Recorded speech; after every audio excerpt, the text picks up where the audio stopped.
नमस्कार, good morning India के इस खास शो में आपका बहुत बहुत स्वागत है। मैं हूं आपके साथ जया कौशिक। सबसे पहले बात करते हैं अंतर्राष्ट्रीय मुद्रा कोष की जो ताजा रिपोर्ट आई है उसकी, जो कहीं ना कहीं भारत के लिए एक चिंता पैदा करती है। आईएमएफ ने जारी अपनी ताजा वर्ल्ड इकोनॉमिक आउटलुक रिपोर्ट में भारत की आर्थिक विकास दर का अनुमान दूसरी बार घटा दिया है। मौजूदा वित्तीय साल के लिए भारत की आर्थिक विकास दर को पहले अनुमानित 7.4% से घटाकर 6.8% कर दिया है। जुलाई में आईएमएफ ने भारत की विकास दर को 8.4% से घटाकर 7.4 कर दिया था। ये दूसरी बार है अनुमानित विकास दर को घटाया है आईएमएफ ने। आईएमएफ ने कहा है कि सबसे बुरा दौर अभी आना बाकी है। आने वाले साल यानी 2023 में कई देश मंदी का दौर देखेंगे। वहीं आईएमएफ का यह भी कहना है कि और देशों के मुकाबले भारत की स्थिति बेहतर रहेगी। इस बीच अंतर्राष्ट्रीय तेल बाजार में महंगा होता कच्चा तेल भारत की मुश्किलें बढ़ा सकता है।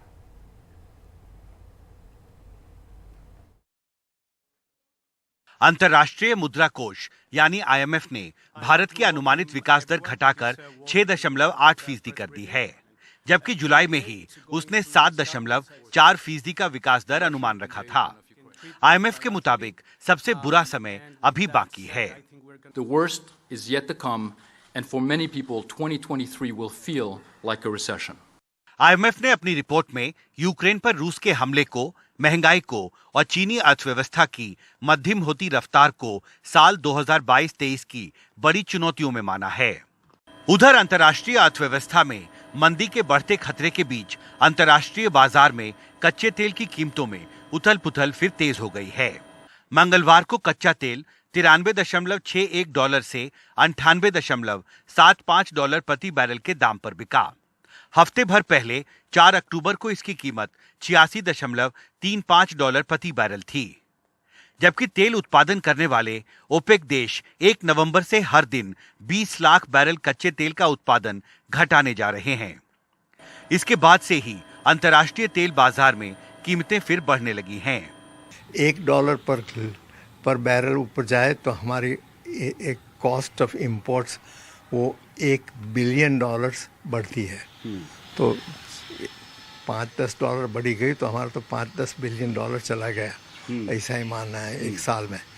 लेकिन इस जो ओपेक का क्या इंटेंशंस है, क्या ध्येय है, ये समझ सकता हूँ मैं।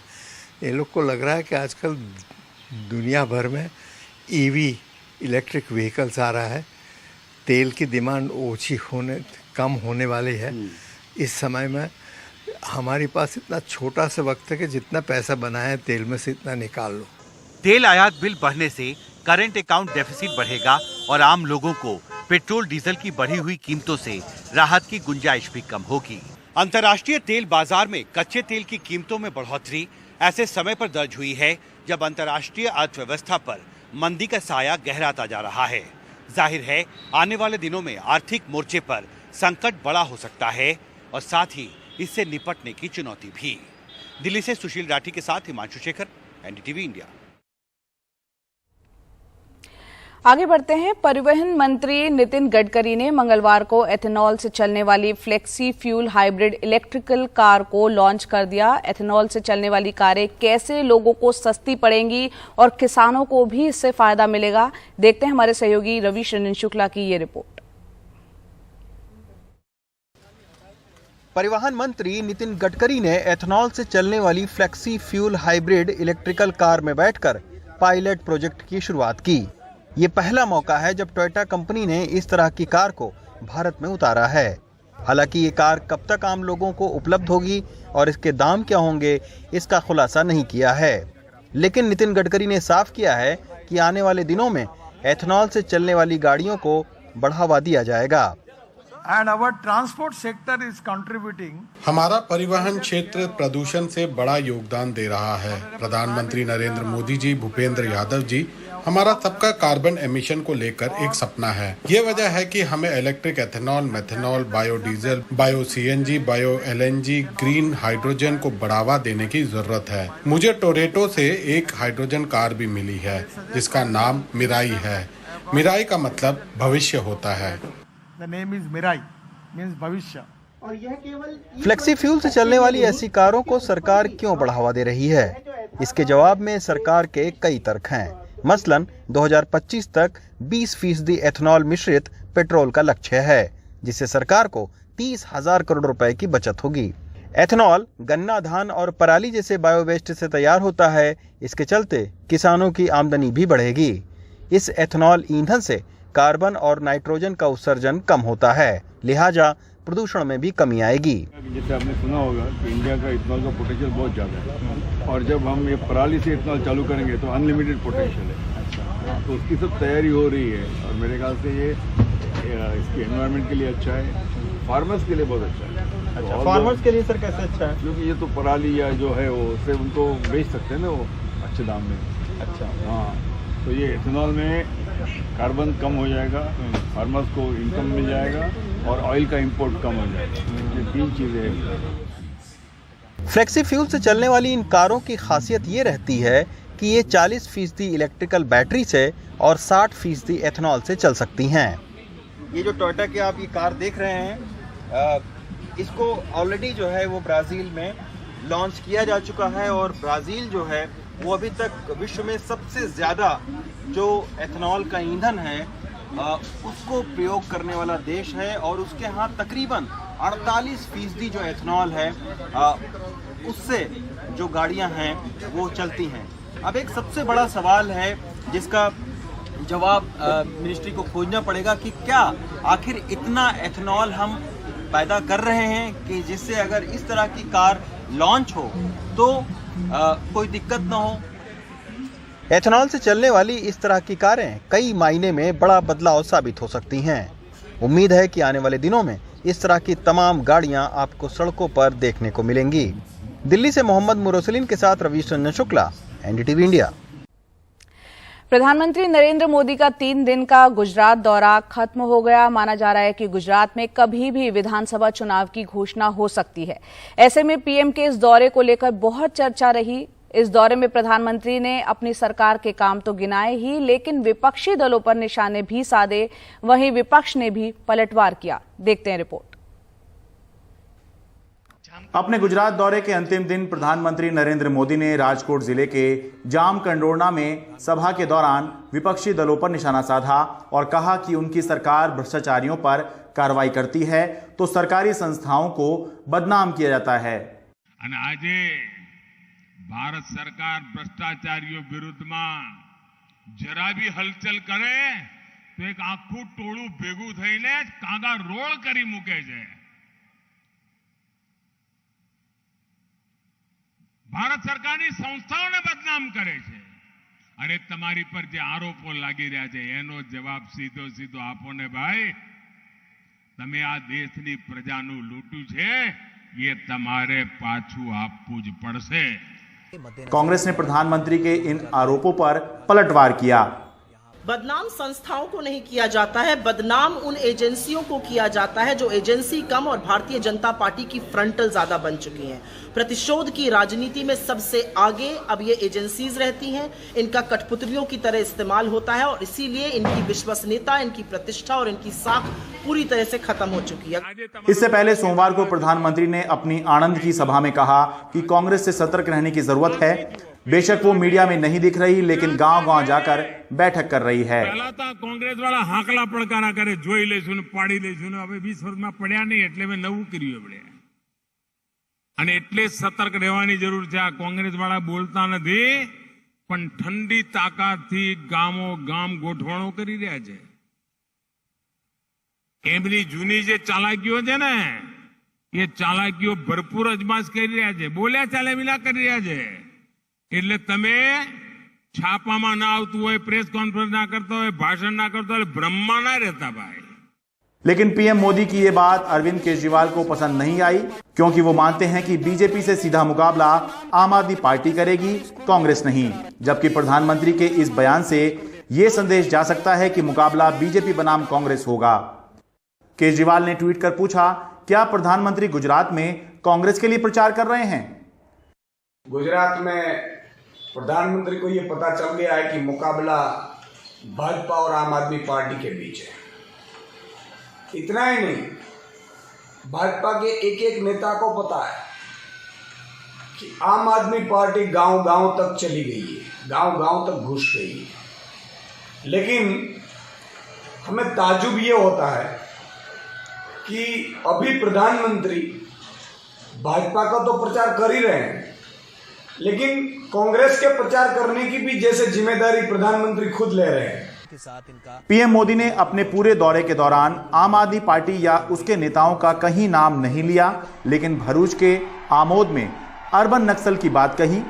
बीजेपी अक्सर आम आदमी पार्टी को अर्बन नक्सल कहती है। ઉપરથી ઉડીને અર્બન નક્સલો પગપેસારો કરવા માંડ્યા છે। ગુજરાતની યુવા પેઢીને મારે તબાહ નથી થવા દેવાની।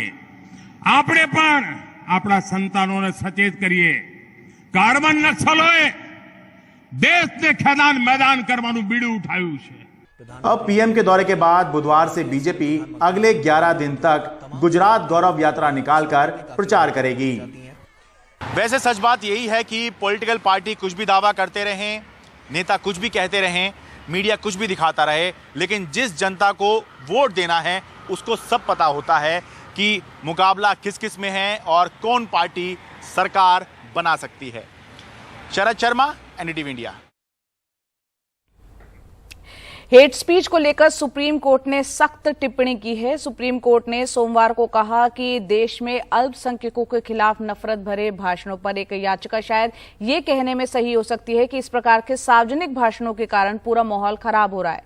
कोर्ट का अवलोकन और निर्देश उस दिन आया जब दिल्ली पुलिस ने कहा कि उसने विश्व हिंदू परिषद और दिल्ली में एक कार्यक्रम के अन्य आयोजकों के खिलाफ एफआईआर दर्ज की है, जहां कुछ वक्ताओं ने कथित तौर पर नफरती बयान दिए थे। घाटी और जम्मू दोनों क्षेत्र में 30,000 से ज्यादा लोग पंचायत, तहसील पंचायत और मस्जिद में कुछ चल रहा है क्या?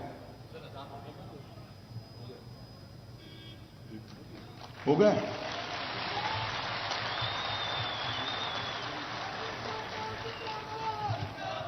मुझे अभी चिट्ठी मिली, मस्जिद में समय हुआ है प्रार्थना का, अब समाप्त हो गया, मैं चालू करूं क्या फिर से?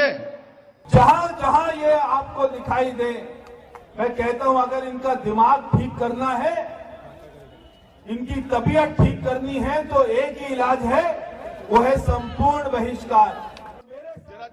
केंद्रीय गृह मंत्री अमित शाह ने पिछले हफ्ते अजान की आवाज सुनकर अपना भाषण रोक दिया था, लेकिन वहीं राजधानी में उनकी पार्टी के एक सांसद ने खुलेआम मुसलमानों का बहिष्कार करने का नारा दिया। एक तरफ संघ प्रमुख मोहन भागवत इसी दिल्ली के एक मदरसे में जाते हैं, सद्भावना का संदेश देते हैं। उसी दिल्ली में मदरसों को मिटा देने की बात होती है। प्रवेश वर्मा के बाद अब दूसरे बीजेपी नेता नंद किशोर गुर्जर, जो गाजियाबाद की लोनी सीट से दोबारा चुनकर विधायक बने हैं, उनका वीडियो भी वायरल हो रहा है। लोनी से 50,000 आदमी, बड़ी बात नहीं कह रहा हूं मैं, आपको लग रहा होगा 50,000 आदमी कहां कहोगे लोनी से आएंगे आपके लिए, पहले भी दिल्ली में आए थे। खास बात यह है कि ये दोनों सभा स्थलों पर मौजूद पुलिस वाले वीडियो में दिखाई दे रहे हैं, लेकिन कार्रवाई के नाम पर अब तक कुछ नहीं दिखाई पड़ रहा है। सवाल पूछा जा रहा है कि दिल्ली पुलिस आखिर अपनी तरफ से पहल करके कार्रवाई क्यों नहीं कर रही है, जबकि दोनों नेताओं के बयान अपराध की श्रेणी में आते हैं। किसी भी एफआईआर के लिए कंप्लेनेंट होना जरूरी नहीं है। पुलिस अथॉरिटी को अगर किसी माध्यम से अगर सूचना मिलती है और वो कॉग्निजेबल ऑफेंस है, तो पुलिस अथॉरिटी किसी भी केस में एफआईआर दर्ज करके उसकी इन्वेस्टिगेशन करके और आगे कार्रवाई कर सकती है। एनडीटीवी इंडिया को मिली हुई जानकारी के मुताबिक पुलिस अभी दोनों वीडियोस का अध्ययन कर रही है और जांच कर रही है। वैसे दिल्ली पुलिस ने धारा 188 के तहत एक मुकदमा दर्ज भी किया है। महामारी एक्ट के सेक्शन 3 में इस बात का जिक्र किया गया है। उधर कांग्रेस का कहना है कि जानबूझकर पुलिस बीजेपी के नेताओं को बचा रही है। सरकार कुंभकर्ण की नींद सो रही है। दिल्ली पुलिस जो है वो अपने आका के खिलाफ जाएगी नहीं। मीडिया जो है जिसको इस पर बोलना चाहिए वो स्टूडियस साइलेंस मेंटेन किए हुए है, सुई पटक सन्नाटा है, तो कोर्ट को ही संज्ञान लेना चाहिए। सुप्रीम कोर्ट की दूसरी बेंच ने एक दूसरे मामले में उत्तराखंड और दिल्ली सरकारों से जवाब भी मांगा है कि पिछले साल राज्य और राष्ट्रीय राजधानी में आयोजित धर्म संसद में नफरत भरे भाषण देने वालों के खिलाफ पुलिस ने क्या कार्रवाई की है। एक के बाद एक नेता जो सत्ताधारी पार्टी से जुड़े हुए हैं राजधानी दिल्ली के मंच पर खड़े होकर मारने, काटने और बहिष्कार की बातें खुलेआम करते हैं। दिल्ली पुलिस सही तरीके से मुकदमा भी दायर नहीं कर पाती। ऐसे में केंद्रीय गृह मंत्रालय से सवाल पूछे जाने लाजमी हैं। नई दिल्ली से नीता शर्मा, एनडीटीवी इंडिया के लिए। आगे बढ़ते हैं। लोकनायक जयप्रकाश नारायण की जयंती पर गृह मंत्री अमित शाह उनके गांव सिताब दियारा पहुंचे और अपने भाषण में नीतीश कुमार पर उन्होंने जमकर निशाने साधे। वहीं नीतीश कुमार ने इसका जवाब दिया और कहा कि जेपी आंदोलन के समय अमित शाह कहां थे। देखते हैं रिपोर्ट। आज 5-5 बार सत्ता के लिए पाला बदलने वाले लोग बिहार के मुख्यमंत्री बनकर बैठे हैं। बिहार की जनता को तय करना है कि जयप्रकाश के दिखाए हुए रास्ते पर चलने वाली नरेंद्र मोदी के नेतृत्व वाली भारतीय जनता पार्टी चाहिए या जयप्रकाश के रास्ते से भटककर सत्ता के लिए समाधान करने वाली ये गठजोड़ की सरकार। कौन सी भूमिका है, क्या जानकारी, कितने साल से राजनीति में, कौन चीज कहां के बारे में जानते हैं, जरा बता ना दीजिए। अपने राज्य के बारे में भी कितना समय से जानते हैं। आप जरा सोच लीजिए, 2002 से ना मौका मिला है जी। आप ही ना सोचिए। आप बापू के बारे में कह रहा है, ये जेपी मूवमेंट कब हुआ था? 1974 की बात है। कुछ से कुछ बोलते रहता है इसे, जाने दीजिए। हम आपसे हाथ जोड़ करके प्रार्थना करते हैं कि लोग को जो मर्जी हो बोलता रहे बिना मतलब का, उनका कोई वैल्यू नहीं। महाराष्ट्र में शिवसेना को लेकर चल रही लड़ाई अब नाम और निशान को लेकर साफ हो गई है। शिंदे गुट को चुनाव आयोग ने 2 तलवार और 1 ढाल का निशान दे दिया है। शिंदे गुट ने चुनाव आयोग को सूर्य, पीपल का पेड़ और ढाल तलवार के निशान का विकल्प दिया था। इससे पहले शिंदे गुट की पार्टी को बाला साहेब बाची शिवसेना का नाम दिया गया, जबकि उद्धव गुट को मशाल का निशान और उद्धव बाला साहेब ठाकरे शिवसेना का नाम मिला। मशाल चुनाव चिन्ह मिलने से उद्धव गुट के शिव सैनिक उत्साहित हैं। मशाल और शिवसेना का पुराना नाता रहा है। संयुक्त महाराष्ट्र आंदोलन का प्रतीक भी मशाल था और इस बीच एकनाथ शिंदे पर इशारों में उद्धव ठाकरे ने ट्वीट कर हमला किया है। उन्होंने लिखा कि ये मशाल गद्दार को जलाने के काम आएगी। सेनापती बाळासाहेब ठाकरेंचा विजय असो, पक्षप्रमुख उद्धवजी ठाकरेंचा विजय असो। धनुष बाण जाने से उदास शिवसैनिकों में नए चुनाव चिन्ह जलती मशाल ने जोश भर दिया। उनका मानना है कि ये मशाल उन्हें दिवंगत बाला साहेब ठाकरे के आशीर्वाद स्वरूप मिली है। मशाल से जो भस्मासुर है, जो 40 भस्मासुर जो गद्दारी करके गए हैं, निश्चित रूप से इस मशाल से उनका दहन होगा। और अभी नवरात्रि गई है, माँ जगदम्बा का विसर्जन हुआ है और इस मशाल के द्वारा ही हम निश्चित रूप से उन 40 गद्दारों का विसर्जन करेंगे। मशाल तो ये बाला साहेब का आशीर्वाद ही है हमारे लिए। इस मशाल से इन खोखे वाले सरकारों को और ये जद्दारों को यहाँ से भगा के ये अंधेरी के उपचुनाव में पहली बार इतिहास होगा कि ऋतुजा रमेश लड़के इस मशाल चुनाव पर बहुत भारी वोटों से विजय होगी। शिवसेना और मशाल का पुराना नाता रहा है। जलती मशाल संयुक्त महाराष्ट्र आंदोलन में संघर्ष की प्रतीक भी रही है। शिवसेना प्रमुख बाला साहेब ठाकरे के पिता प्रबोधनकार ठाकरे उस आंदोलन में सबसे आगे थे। उस लड़ाई में 107 लोगों ने अपने प्राणों की आहुति दी थी। 1984 से 1989 तक शिवसेना जलती मशाल चुनाव निशान पर कई जीत दर्ज कर चुकी है। इस निशान पर जीतने वालों में छगन भुजबल भी थे, हालांकि बाद में उन्होंने भी पार्टी बदल ली थी। छगन भुजबल हो, मोरेश्वर सावड़े हो, अशोक देशमुख हो, ये सारे हमारे इसके पहले भी कामयाबी जलती मशाल लेकर हमें कई बार मिली है। तो अभी भी हमें कुछ दुख नहीं हो, एक आनंद है और उत्साह है कि जलती मशाल लेकर हम दुश्मनों को और जिन्होंने गद्दारी की, ये गद्दारी जो है इसको जलाकर सच्चाई की जीत हासिल करेंगे। खुद उद्धव ठाकरे ने भी ट्वीट कर लिखा है कि ये जलती मशाल अन्याय और गद्दारी को जलाने वाली है। दिवंगत बाला साहेब ठाकरे की स्मृति स्थल पर जल रही ये ज्योति जलती मशाल बनकर अब शिवसेना के लिए नई राह तैयार करेगी। लेकिन देखना यह है कि इस नए रास्ते पर कितनी चुनौतियां हैं और कितने कांटे हैं और उद्धव ठाकरे उसका सामना कैसे करते हैं। उद्धव ठाकरे के सामने अभी सबसे बड़ी चुनौती है अंधेरी विधानसभा का उपचुनाव जीतने की। शिवसेना के विधायक रमेश लटके के निधन के बाद खाली हुई उस सीट पर शिवसेना ने रमेश लटके की पत्नी ऋतुजा लटके को उम्मीदवार बनाया है, तो बीजेपी ने अपने पूर्व नगर सेवक मुरजी पटेल को। हमको हमारा चुनाव चिन्ह पता है, कमल का फूल है।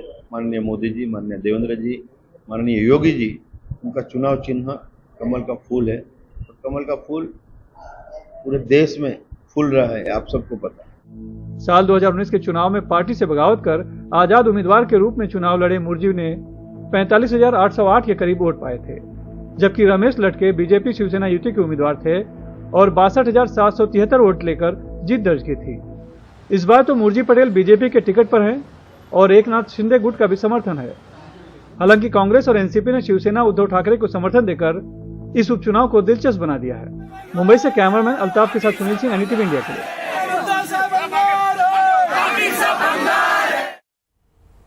और अब बात करते हैं कर्नाटक की, जहां बीजेपी और कांग्रेस के बीच पोस्टर युद्ध लगातार जारी है। कांग्रेस के कर्नाटक के पे सीएम पोस्टर के जवाब में बीजेपी ने पीएफआई भागा पोस्टर लॉन्च किया। इस पोस्टर पर कांग्रेस के वरिष्ठ नेता सिद्धारमैया की तस्वीर है और ये पोस्टर चित्रदुर्गा में दिखे, जहां राहुल गांधी भारत जोड़ो यात्रा के साथ हैं। देखते हैं हमारे सहयोगी निहाल किदवई की रिपोर्ट। चित्रदुर्गा में जगह जगह पर पीएफआई भागा पोस्टर पूर्व मुख्यमंत्री और कांग्रेस के वरिष्ठ नेता सिद्धरमैया की तस्वीर के साथ लगे हैं, क्योंकि बीजेपी का आरोप है कि उनके मुख्यमंत्री काल में पीएफआई से जुड़े तकरीबन 200 मामले वापस लिए गए थे। पोस्टर चित्रदुर्गा में लगाए गए हैं, जहां राहुल गांधी भारत जोड़ो यात्रा कर रहे हैं। इस पोस्टर को राजस्व मंत्री आर अशोक ने जारी किया था। भारतीय जनता पार्टी बौखला गया है, इसका दिवालीपन दिखता है, इसलिए इसको बोलने के लिए कुछ नहीं है। 40% कमीशन कोई कांग्रेसियों ने उसके ऊपर आरोप नहीं लगा रहा है। जो भी आरोप लगाया है, कंट्रैक्टर एसोसिएशन का प्रेसिडेंट आरोप लगाया है, एक मठ का स्वामी जी आरोप लगाया है और एक रोप्सो टीचर्स एसोसिएशन वाले आरोप लगाया है। सरकारी प्रोजेक्ट्स के लिए 40% कमीशन बसवराज बोमई सरकार में लिया जा रहा है। इसी आरोप के साथ कांग्रेस ने पे सीएम 40% कमीशन का पोस्टर मुख्यमंत्री की तस्वीर के साथ लगाया तो बवाल मचा। क्यूआर कोड वाला डिजिटल पोस्टर हिट था। बेंगलुरु के व्हाइटफील्ड में 3 महीने पहले बनी सड़क की ऐसी हालत होगी तो विपक्ष को सवाल उठाने का मौका खुद ही मिल जाएगा। कुछ तकनीकी कारणों से इस तरह की समस्या खड़ी हो गई है। एक छोटे से हिस्से में एक सिस्टम है जिसके तहत ये सब कुछ किया जाता है। बगैर सबूत के बेबुनियाद आरोप लगाने का क्या फायदा है? आप बगैर तथ्य के 40% कमीशन का आरोप कैसे लगा सकते हैं? Substantiated allegation doesn't make any sense. BJP और कांग्रेस के बीच का पोस्टर युद्ध लगातार आक्रामक हो रहा है। कर्नाटक में विधानसभा चुनावों में 6 महीने के आसपास का वक्त बचा है। महंगाई और बेरोजगारी के साथ साथ बीजेपी के अंदर की खेमेबाजी का फायदा उठाने की फिराक में कांग्रेस कुछ ज्यादा ही आक्रामक है। लेकिन हकीकत यह है कि कांग्रेस पार्टी भी 2 धड़ों में बटी है। बेंगलुरु से कैमरामैन गोविंद मूर्ति के साथ निहाल किदवई, एनडीटीवी इंडिया। झारखंड के गुमला जिले की अष्टम उरांव महिला वर्ल्ड कप में भारतीय टीम का नेतृत्व कर रही हैं। गरीबी और संघर्ष के बीच इस खिलाड़ी का इस मुकाम तक पहुंचना किसी सपने से कम नहीं है। उसके संघर्ष का अंदाजा इसी बात से लगाया जा सकता है कि जब अष्टम उरांव मैच खेल रही हैं तब उनके माता पिता उसी के नाम पर बनने वाली सड़क पर मजदूरी का काम कर रहे हैं। देखते हैं रिपोर्ट। ये गुमला के बनारी गोर्रा टोली की अष्टम उरांव हैं, भारत की अंडर 17 महिला फुटबॉल टीम की कप्तान। मंगलवार से अमेरिका की टीम के खिलाफ उसे मैच खेलना है, लेकिन रांची से करीब 150 किलोमीटर दूर उसके गांव में शायद ही कोई ये मैच देख पाए, क्योंकि किसी के घर में टीवी ही नहीं है। टीवी है तो बिजली का ठिकाना नहीं है। मीडिया से जानकारी मिलने पर अब प्रशासन ने अष्टम उरांव के घर टीवी लगवाया है, इन्वर्टर भी। हमन के लागत रहे कि टीवी नहीं रखल है, बेटी के कैसे देखा जान लागत रहे तरसत रहे देखे लेकिन खाता बैलेंस नहीं तो कहाँ हम दिखे जा बेटी के। उनका जो कंडीशन है आर्थिक स्थिति उस हिसाब से वो लोग काम कर रहे हैं, लेकिन थोड़ा सा उसमें हम लोग प्रयास करेंगे कि उन लोग का आर्थिक स्थिति मजबूत हो। लेकिन असली कहानी टीवी न होने की नहीं है। अष्टम और उसके गांव की कहानी गरीबी और साधनहीनता की है। उसके गांव तक जाने को सड़क भी नहीं है। अष्टम की उपलब्धि से लोग इतने खुश हैं कि अब उसके नाम पर यह सड़क बनाई जा रही है। अष्टम भी गरीब घर की है। उसके माँ पिता मजदूरी करके घर चलाते हैं। इरादा बेटी को पढ़ाने लिखाने और आगे बढ़ाने का है, और इस सड़क पर भी माँ पिता दोनों मजदूरी कर रहे हैं। गरीबी परिस्थिति है, इस कारण से हम लोग को पैसा का आवश्यकता पड़ता है। इस कारण हम लोग को तो काम करना ही पड़ेगा। अगर नहीं करेंगे तो बच्चों को हम लोग पूर्ति नहीं कर पाते हैं। इस कारण हम लोग कहीं भी काम मिलता है तो हम लोग काम में चले जाते हैं। मैया का नाम से रोड निकल है, लेकिन हम इतना गरीबी की हन के काम करे पड़त है। नहीं कमा तो छुआन के हन कैसे पढ़ाई के आगे बढ़ा, पढ़े लिखे बड़का इंसान बने छुआ मन, और गाँव कर बने, सब जिलों कर बने, सब छुआ इंसान। अष्टम के परिवार में 4 बहनें और 1 भाई है। गरीबी सबको कुछ न कुछ करने को मजबूर करती है। हालांकि साथ साथ ये मिशन स्कूल में पढ़ाई भी करती हैं। अब अष्टम की कामयाबी के बाद प्रशासन कई योजनाएं बना रहा है। माँ पिता को शॉल उड़ाकर इनका सम्मान भी किया जा रहा है। अब उसके नाम पर स्टेडियम बनाने तक की बात कही जा रही है। जहाँ तक विकास की बात है तो हम लोग धीरे धीरे सारे काम को कर ही रहे हैं। अभी अष्टम उड़ाव के घर को हम लोग अंबेडकर आवास भी स्वीकृत कर रहे हैं, और बाकी जो भी योजना है जिसमें हमारी लगातार बातें होती है मुखिया जी से भी, वो भी एक्टिव होकर इसमें काम कर रहे हैं कि जो भी चीजें देना होगा विकास का वो हम लोग करेंगे। अष्टम उरांव की कहानी बहुत सारे लोगों के लिए प्रेरणा का काम कर सकती है, लेकिन इस कहानी का संदेश दूसरा है। अगर हम अपने गांवों कस्बों में खेल कूद का सही माहौल दें तो वहां से कई प्रतिभाएं निकल सकती हैं। अष्टम जैसी कई लड़कियां जिन पर गांव गर्व कर सकता है। गुमला से मुकेश सोनी के साथ हरिवंश, एनडीटीवी इंडिया। नमस्कार, गुड मॉर्निंग इंडिया में आपका स्वागत है। मैं हूं अदिति राजपूत। विधानसभा चुनाव को देखते हुए गुजरात में बीजेपी 5 अलग अलग जगहों से गौरव यात्रा निकालेगी। एक तरह से बीजेपी ने अपना चुनावी अभियान जो है उसे और तेज कर दिया है। बीजेपी अध्यक्ष जेपी नड्डा आज 2 यात्राओं को हरी झंडी दिखाने जा रहे हैं। ये यात्रा गुजरात के 5 अलग अलग धार्मिक स्थलों से रवाना की जाएगी और 10 दिनों तक चलने वाली ये यात्रा राज्य की 182 सीटों में से 144 सीटों से होकर गुजरेगी। पहली जो 2 यात्राएं होंगी वो मेहसाणा जिले के बहुचराजी से कच्छ जिले के माता नौगढ़ तक जाने वाली है और दूसरी यात्रा द्वारका से पोरबंदर तक निकलेगी। दोनों ही जगहों पर बीजेपी अध्यक्ष जनसभाओं को भी संबोधित करेंगे। इसके अलावा 3 और यात्राएं जो होंगी उनको माना जा रहा है गृह मंत्री अमित शाह हरी झंडी दिखाएंगे। इन यात्राओं में वक्त वक्त पर केंद्रीय मंत्री और वरिष्ठ नेता भी शामिल होते रहेंगे और बीजेपी की जो उपलब्धियां हैं वो गिनवाते रहेंगे। बीजेपी शासित राज्यों के मुख्यमंत्रियों के शामिल होने की भी खबरें यहां पर आ रही हैं। आदिवासी बहुल इलाकों को भी यात्रा के रूट में शामिल किया गया है। हमारे साथ हमारे एग्जीक्यूटिव एडिटर अखिलेश शर्मा जुड़ गए हैं। अखिलेश, अगर पिछले चुनाव की बात की जाए तो आदिवासी इलाकों से बीजेपी को बहुत अच्छा वोट नहीं मिला था, बहुत अच्छे उनका प्रदर्शन वहां पर नहीं रहा था। तो जो ये इस रूट में आदिवासी बहुल इलाकों को शामिल करना, एक बहुत बड़ी उसकी वजह ये भी है इन यात्राओं की, ताकि उन इलाकों को कवर किया जाए और वहां से अच्छा प्रदर्शन निकाला जाए। बिल्कुल सही बात है दीदी, क्योंकि बीजेपी पारंपरिक रूप से आदिवासी इलाकों में कमजोर रही है गुजरात में, और ये सारा इलाका जो है कांग्रेस का गढ़ माना जाता रहा है। जब नरेंद्र मोदी वहां के मुख्यमंत्री थे तब से ही बीजेपी लगातार ये प्रयास कर रही है कि जो आदिवासी बहुल इलाके हैं वहां पर अपनी ताकत को बढ़ाया जाए। और हाल ही में प्रधानमंत्री नरेंद्र मोदी ने गुजरात के जो आदिवासी इलाके हैं वहां का दौरा भी किया था। कई बड़ी विकास परियोजनाओं का ऐलान भी इन इलाकों के लिए किया गया है, और इसलिए जो गौरव यात्रा आज से शुरू हो रही है, 5 गौरव यात्राएं अलग अलग धार्मिक स्थलों से शुरू की जा रही हैं, जिनमें से आज 2 को बीजेपी अध्यक्ष जेपी नड्डा हरी झंडी दिखाएंगे, बाकी 3 को गृह मंत्री अमित शाह हरी झंडी दिखाएंगे। और इनमें से कई सारी जो यात्राएं हैं वो आदिवासी बहुल इलाकों से गुजरेगी। करीब 5000 किलोमीटर की यात्रा का तय होगा इनके जरिए, और लोगों से सीधा संपर्क करने का प्रयास किया जा रहा है, क्योंकि जो गौरव यात्रा निकालने का सिलसिला है ये नरेंद्र मोदी जब मुख्यमंत्री थे गुजरात के, जब पहली बार बने थे उसके बाद से पहले विधानसभा चुनाव के समय से ही वहां पर गौरव यात्राएं निकलती आई हैं। और ये हर विधानसभा चुनाव से ठीक पहले होती है। आप जानती हैं कि गुजरात में और हिमाचल प्रदेश में इसी साल विधानसभा के चुनाव होने हैं और किसी भी समय जो है विधानसभा चुनाव का ऐलान हो सकता है। और इसीलिए अब बीजेपी ने जनता के बीच जाने के लिए, सीधा संपर्क स्थापित करने के लिए ये 5 गौरव यात्राएं निकालने का फैसला किया है, जो कि अलग अलग धार्मिक स्थलों से निकलेंगी। और उसके बाद इनमें कहा गया है कि जो केंद्रीय मंत्री हैं, वरिष्ठ केंद्रीय मंत्री जिनमें भूपेंद्र यादव हैं, पीयूष गोयल हैं, प्रहलाद पटेल हैं, अनुराग सिंह ठाकुर, ये सभी इसमें समय समय पर शामिल होंगे। इसके अलावा बीजेपी शासित राज्यों के मुख्यमंत्रियों को भी कहा गया है कि वे भी इन यात्राओं में समय समय पर शामिल हों, ताकि बीजेपी देश भर में क्या कर रही है, अलग अलग राज्यों में क्या कर रही है, इसके बारे में भी गुजरात के लोगों को बताया जा सके। लेकिन हाँ, आदिवासी इलाकों पर खासतौर से फोकस है। जैसा मैंने कहा है कि कांग्रेस का गढ़ माने जाते हैं ये इलाके, और यहाँ पर बीजेपी अपनी पैठ बढ़ाना चाहती है।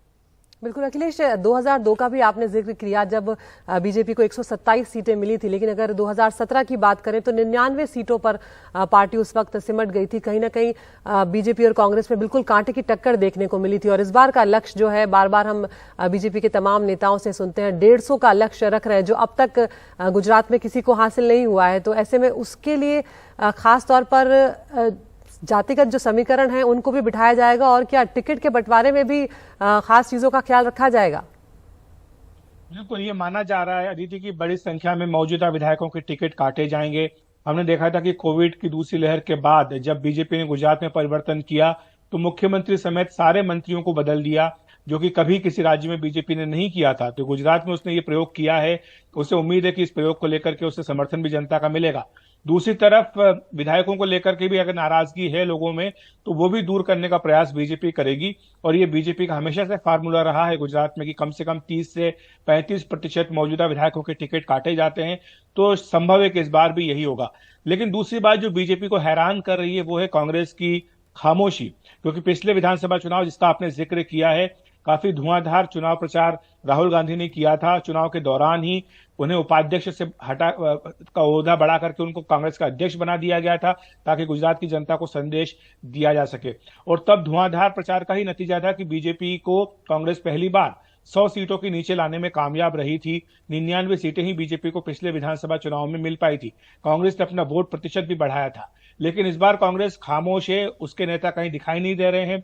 राहुल गांधी भारत जोड़ो यात्रा पर निकले हैं, लेकिन ये यात्रा गुजरात, हिमाचल प्रदेश नहीं जा रही है। दूसरी तरफ आम आदमी पार्टी जिस तरह का आक्रामक चुनाव प्रचार कर रही है, उसे लेकर के जरूर पर्यवेक्षक कह रहे हैं कि ये आम आदमी पार्टी चाहती है कि बीजेपी और आम आदमी पार्टी के बीच का मुकाबला बना दिया जाए और कांग्रेस को तीसरे नंबर पर धकेल दिया जाए। हालांकि यह कहना आसान है, करना मुश्किल है, क्योंकि कांग्रेस परंपरागत रूप से गुजरात में काफी मजबूत रही है। कम से कम 30 से 35% वोट वो हमेशा पाती रही है। तो इस बार उसकी क्या रणनीति है, ये किसी को समझ में नहीं आ रहा है कि क्या जमीन पे अंदर अंदर नीचे वो काम करे, जिस बारे में खुद पीएम मोदी भी इशारा कर चुके हैं। उन्होंने कहा है कार्यकर्ताओं को कि वो कांग्रेस से सतर्क रहे, क्योंकि कांग्रेस गांव गांव में जाकर के प्रचार कर रही है।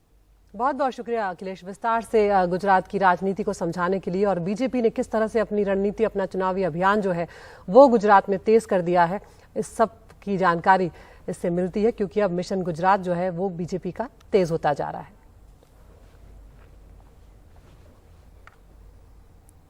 और ये जो यात्रा गुजरात में शुरू होने जा रही है, उससे पहले कल तक ही प्रधानमंत्री का जो 3 दिनों का दौरा था वो खत्म हो गया है, और माना जा रहा है कि गुजरात में कभी भी विधानसभा चुनाव की घोषणा अब हो सकती है। ऐसे में प्रधानमंत्री के इस दौरे को लेकर चर्चाएं भी बहुत हो रही हैं। इस दौरे में प्रधानमंत्री ने अपनी सरकार की उपलब्धियां गिनवाई, काम गिनवाए, लेकिन साथ ही विपक्षी दलों को भी जमकर निशाने पर लिया है, और विपक्ष ने भी पलटवार करने में कोई कमी नहीं छोड़ी। हमारे सहयोगी शरद शर्मा की रिपोर्ट आपको दिखाते हैं। अपने गुजरात दौरे के अंतिम दिन प्रधानमंत्री नरेंद्र मोदी ने राजकोट जिले के जामकंडोरणा में सभा के दौरान विपक्षी दलों पर निशाना साधा और कहा कि उनकी सरकार भ्रष्टाचारियों पर कार्रवाई करती है तो सरकारी संस्थाओं को बदनाम किया जाता है। आज भारत सरकार भ्रष्टाचारियों विरुद्ध में जरा भी हलचल करे तो एक आखू टोळू भेगू थईने कागा रोल करी मूके छे। भारत सरकारनी संस्थाओने बदनाम करे छे अरे तमारी पर जे आरोपो लागी रह्या छे एनो जवाब सीधो सीधो आपो ने भाई। तमे आ देशनी प्रजानुं लूट्युं छे ये तमारे पाछू आपवुं ज पड़शे। कांग्रेस ने प्रधानमंत्री के इन आरोपों पर पलटवार किया। बदनाम संस्थाओं को नहीं किया जाता है, बदनाम उन एजेंसियों को किया जाता है जो एजेंसी कम और भारतीय जनता पार्टी की फ्रंटल ज्यादा बन चुकी हैं।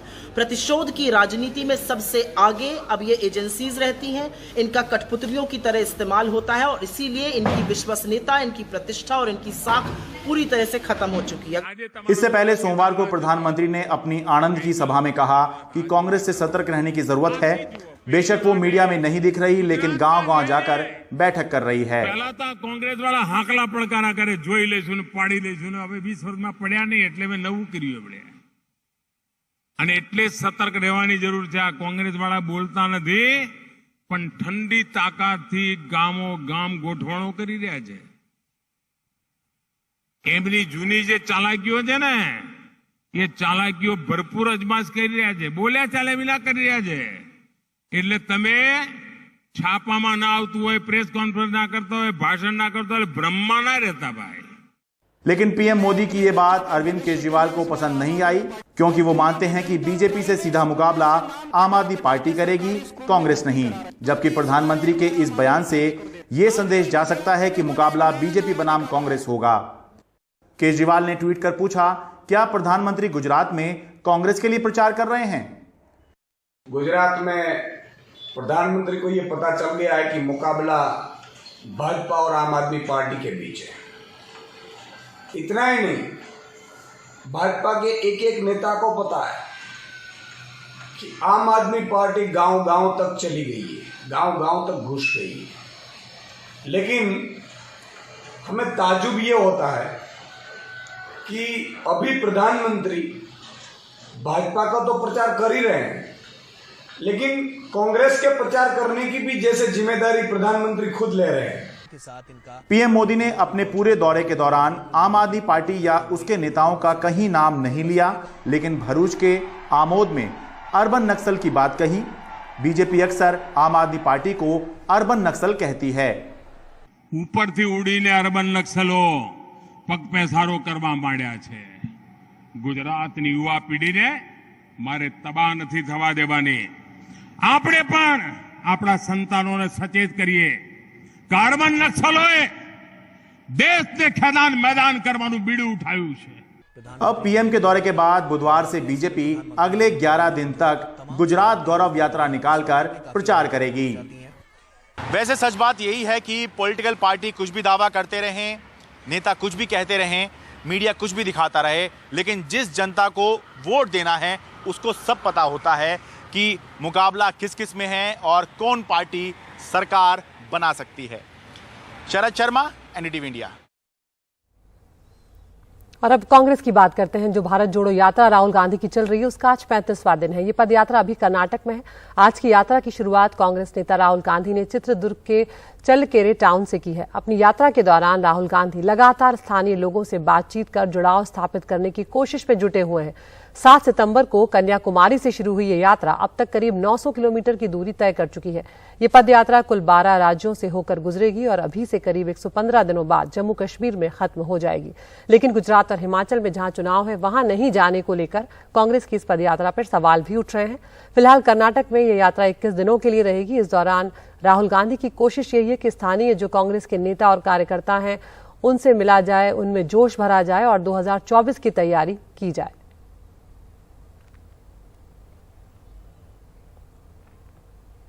उधर कर्नाटक में जहां पर राहुल गांधी की पदयात्रा चल रही है, बीजेपी और कांग्रेस के बीच में पोस्टर युद्ध जो है वो लगातार देखने को मिल रहा है। कांग्रेस के कर्नाटक के पे सीएम जो है पोस्टर के जवाब में बीजेपी ने पीएफआई भागा पोस्टर लॉन्च किया है और इस पोस्टर पर कांग्रेस के वरिष्ठ नेता सिद्धारमैया की तस्वीर है। ये पोस्टर चित्रदुर्ग में दिखाई दी है जहां पर राहुल गांधी भारत जोड़ो यात्रा के साथ है।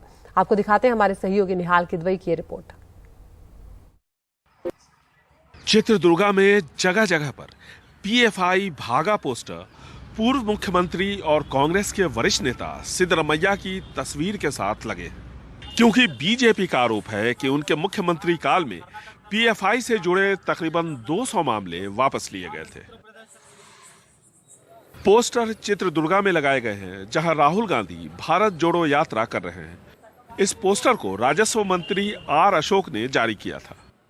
भारतीय जनता पार्टी बौखला गया है, इसका दिवालीपन दिखता है, इसलिए इसको बोलने के लिए कुछ नहीं है। 40% कमीशन कोई कांग्रेसियों ने उसके ऊपर आरोप नहीं लगा रहा है। जो भी आरोप लगाया है कंट्रैक्टर एसोसिएशन का प्रेसिडेंट आरोप लगाया है, एक मठ का स्वामी जी आरोप लगाया है और एक रोप्सो टीचर्स एसोसिएशन वाले आरोप लगाया है। सरकारी प्रोजेक्ट्स के लिए 40% कमीशन बसवराज बोमई सरकार में लिया जा रहा है। इसी आरोप के साथ कांग्रेस ने पीएससीएम 40% कमीशन का पोस्टर मुख्यमंत्री की तस्वीर के साथ लगाया तो बवाल मचा। क्यूआर कोड वाला डिजिटल पोस्टर हिट था। बेंगलुरु के व्हाइटफील्ड में 3 महीने पहले बनी सड़क की ऐसी हालत होगी तो विपक्ष को सवाल उठाने का मौका खुद ही मिल जाएगा। कुछ तकनीकी कारणों से इस तरह की समस्या खड़ी हो गई है। एक छोटे से हिस्से में एक सिस्टम है जिसके तहत ये सब कुछ किया जाता है। बगैर सबूत के बेबुनियाद आरोप लगाने का क्या फायदा है? आप बगैर तथ्य के 40% कमीशन का आरोप कैसे लगा सकते हैं? Substantiated allegation doesn't make any sense. BJP और कांग्रेस के बीच का पोस्टर युद्ध लगातार आक्रामक हो रहा है। कर्नाटक में विधानसभा चुनावों में 6 महीने के आसपास का वक्त बचा है। महंगाई और बेरोजगारी के साथ साथ बीजेपी के अंदर की खेमेबाजी का फायदा उठाने की फिराक में कांग्रेस कुछ ज्यादा ही आक्रामक है। लेकिन हकीकत यह है कि कांग्रेस पार्टी भी 2 धड़ों में बटी है। बेंगलुरु से कैमरामैन गोविंद मूर्ति के साथ निहाल खुदवई, एनडीटीवी इंडिया। लोकनायक जयप्रकाश नारायण की जयंती पर गृह मंत्री अमित शाह उनके गांव सिताब दियारा पहुंचे और अपने भाषण में नीतीश कुमार और लालू यादव पर जमकर निशाना साधा।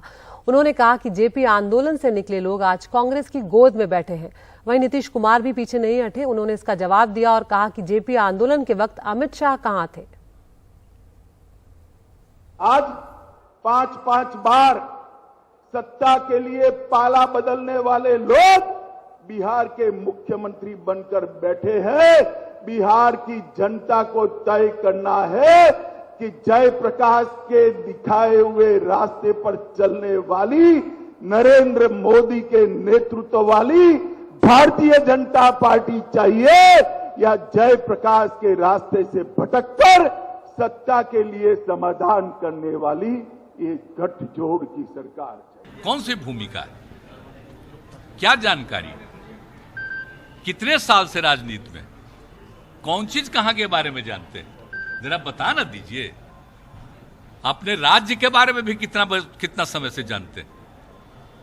आप जरा सोच लीजिए, 2002 से ना मौका मिला है जी। आप ही ना सोचिए। आप बापू के बारे में कह रहा है, ये जेपी मूवमेंट कब हुआ था? 1974 की बात है। कुछ से कुछ बोलते रहता है इसे, जाने दीजिए।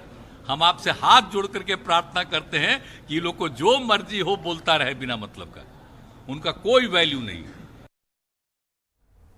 और अब महाराष्ट्र की बात करते हैं, जहां पर शिवसेना को लेकर चल रही लड़ाई अब नाम और निशान को लेकर कम से कम साफ हो गई है। शिंदे गुट को चुनाव आयोग ने 2 तलवार और 1 ढाल का जो चुनाव चिन्ह है वो दे दिया है, जबकि उद्धव ठाकरे को मशाल का निशान और उद्धव बालासाहेब ठाकरे शिवसेना का नाम मिला है। मशाल चुनाव चिन्ह मिलने से उद्धव गुट के शिव सैनिक उत्साहित हैं। मशाल और शिवसेना का पुराना नाता रहा है। संयुक्त महाराष्ट्र आंदोलन का प्रतीक भी मशाल ही था। इस बीच एकनाथ शिंदे पर इशारों में उद्धव ठाकरे ने ट्वीट कर हमला किया। उन्होंने लिखा कि ये मशाल गद्दार को जलाने के काम आएगी। एक रिपोर्ट आपको दिखाते हैं। सम्राट सरसेनापती बाळासाहेब ठाकरेंचा जय असो, पक्षप्रमुख उद्धवजी ठाकरेंचा जय असो। धनुष बाण जाने से उदास शिवसैनिकों में नए चुनाव चिन्ह जलती मशाल ने जोश भर दिया। उनका मानना है कि ये मशाल उन्हें दिवंगत बालासाहेब ठाकरे के आशीर्वाद स्वरूप मिली है।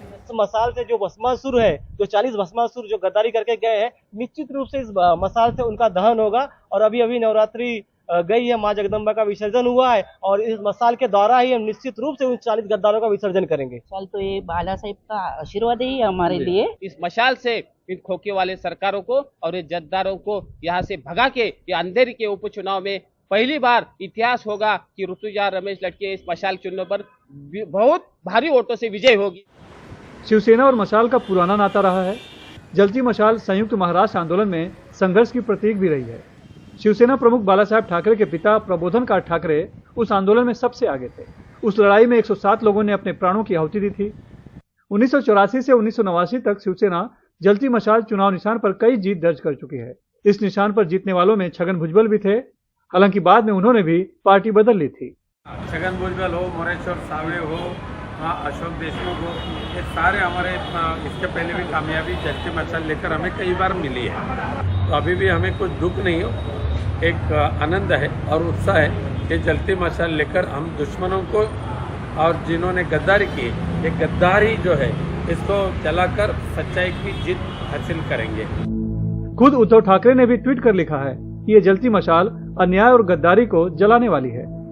दिवंगत बाला साहेब ठाकरे की स्मृति स्थल पर जल रही ये ज्योति जलती मशाल बनकर अब शिवसेना के लिए नई राह तैयार करेगी। लेकिन देखना यह है कि इस नए रास्ते पर कितनी चुनौतियां हैं और कितने कांटे हैं और उद्धव ठाकरे उसका सामना कैसे करते हैं। उद्धव ठाकरे के सामने अभी सबसे बड़ी चुनौती है अंधेरी विधानसभा का उपचुनाव जीतने की। शिवसेना के विधायक रमेश लटके के निधन के बाद खाली हुई उस सीट पर शिवसेना ने रमेश लटके की पत्नी ऋतुजा लटके को उम्मीदवार बनाया है, तो बीजेपी ने अपने पूर्व नगर सेवक मुरजी पटेल को। हमको हमारा चुनाव चिन्ह पता है कि कमल का फूल है। माननीय मोदी जी, माननीय देवेंद्र जी, माननीय योगी जी, उनका चुनाव चिन्ह कमल का फूल है। तो कमल का फूल पूरे देश में फूल रहा है, आप सबको पता है। साल 2019 के चुनाव में पार्टी से बगावत कर आजाद उम्मीदवार के रूप में चुनाव लड़े मुरजी ने 45,808 के करीब वोट पाए थे, जबकि रमेश लटके बीजेपी शिवसेना युति के उम्मीदवार थे और 62,773 वोट लेकर जीत दर्ज की थी। इस बार तो मुरजी पटेल बीजेपी के टिकट पर हैं और एकनाथ शिंदे गुट का भी समर्थन है। हालांकि कांग्रेस और एनसीपी ने शिवसेना उद्धव ठाकरे को समर्थन देकर इस उपचुनाव को दिलचस्प बना दिया है। मुंबई से कैमरामैन अल्ताफ के साथ सुनील सिंह, एनडीटीवी इंडिया के लिए।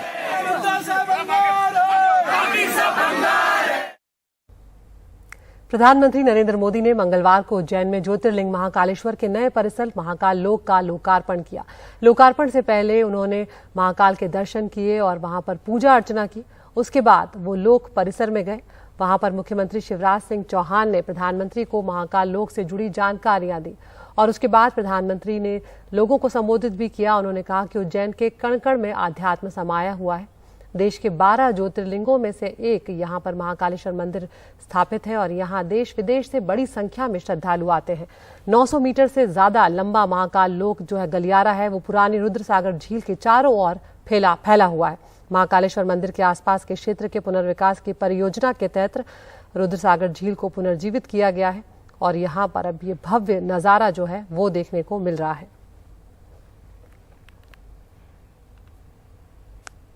महाकाल की इस धरती से विक्रम संवत के रूप में भारतीय काल गणना का एक नया अध्याय शुरू हुआ था। उज्जैन के क्षण क्षण में, पल पल में इतिहास सिमटा हुआ है। कण कण में आध्यात्म समाया हुआ है और कोने कोने में ईश्वरीय ऊर्जा संचारित हो रही है। और पिछले 2 घंटों में गुड मॉर्निंग इंडिया के हमारे खास शो में हमने आपको तमाम खबरें दिखाई और अब वक्त हो गया है टॉप 5 का।